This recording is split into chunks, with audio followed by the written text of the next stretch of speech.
Welcome to Pavis kitchen. இன்னைக்கு பவிஸ் கிச்சனில் நாம் சேமியா வச்சு ஒரு கேசரி செய்வோம். அதுக்கு அடுப்பில் பேன் வச்சாச்சு. அதுக்கு 3 ஸ்பூன் எண்ணெய் ஊற்றியாச்சு. 3 ஸ்பூன் நெய் ஊற்றியாச்சு. அதில் ஒரு முந்திரி பருப்பை வறுத்துடும். எல்லாரும் கோல்டன் ப்ரௌனும் ஆயிடுச்சு.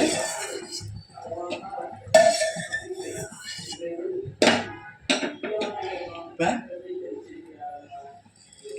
சேமியாவை வறுத்தேன். நான் 1 டம்ளர் ஏற்றுக்கு 3/4 டம்ளர் சுகருன்ட்டு எடுத்துருக்கேன். இப்போ நல்லா வறுத்தாச்சு. இதை மாற்றிடலாம். சேமியா நல்லா வறுபட்டுச்சு. நான் பவுலுக்கு மாற்றிட்டேன். இப்போ திருப்பி ஒரு 3 ஸ்பூன் நெய் ஊற்றிக்கலாம்.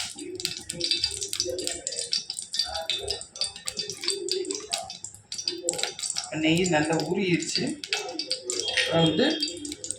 1 டம்ளர் சேமியாவுக்கு 2 டம்ளர் தண்ணின்னு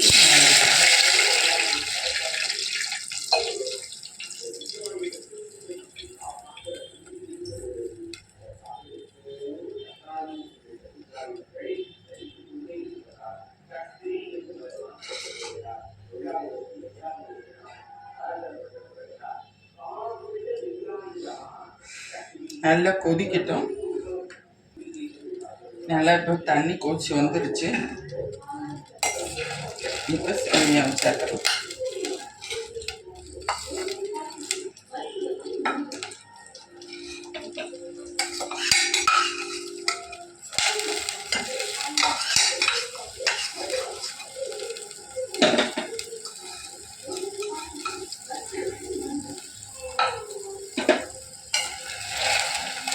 நான் ஃபுட் கலர் சேர்க்கலாம். விருப்பப்பட்டாங்க ஃபுட் கலர் சேர்த்துக்கோங்க.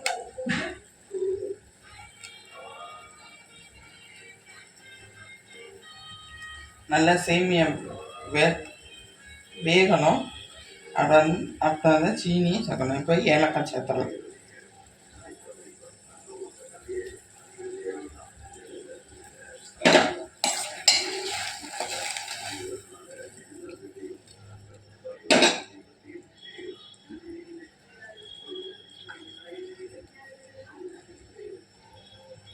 மூடி வச்சுருவோம்.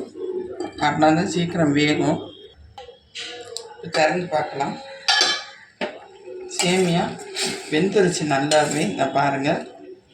இந்த ஸ்டேஜில் நம்ம சுகர் சத்தம்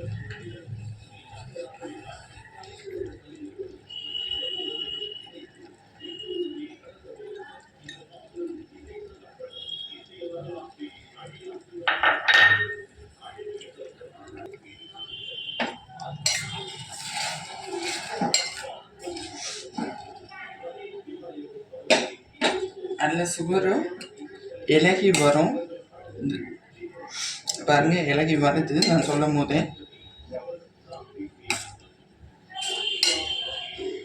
கூட தண்ணி மொத்தட்டும். மூடிடலாம்.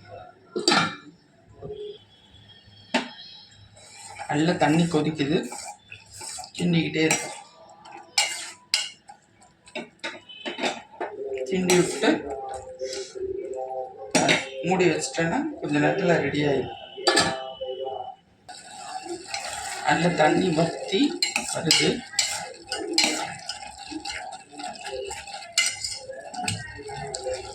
கிண்டிகிட்டே இருக்கணும்.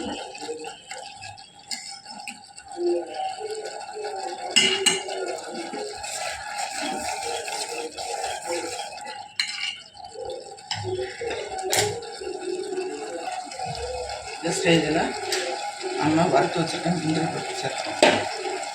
நெய் தேவைப்படுறாங்க கூட 2 ஸ்பூன் போட்டு ஊற்றிக்கோங்க. ஆனால் திகட்டுமான்னு பார்த்துக்கோங்க. இந்த ஸ்டேஜில் நல்லா கரண்டு வருது. இந்த ஸ்டேஜில் அந்த பார்ப்பேன். சேமியா கேசரி ரெடி. ட்ரை பண்ணிவிட்டு மறக்காமல் கமெண்ட் பண்ணுங்கள். Bye friends.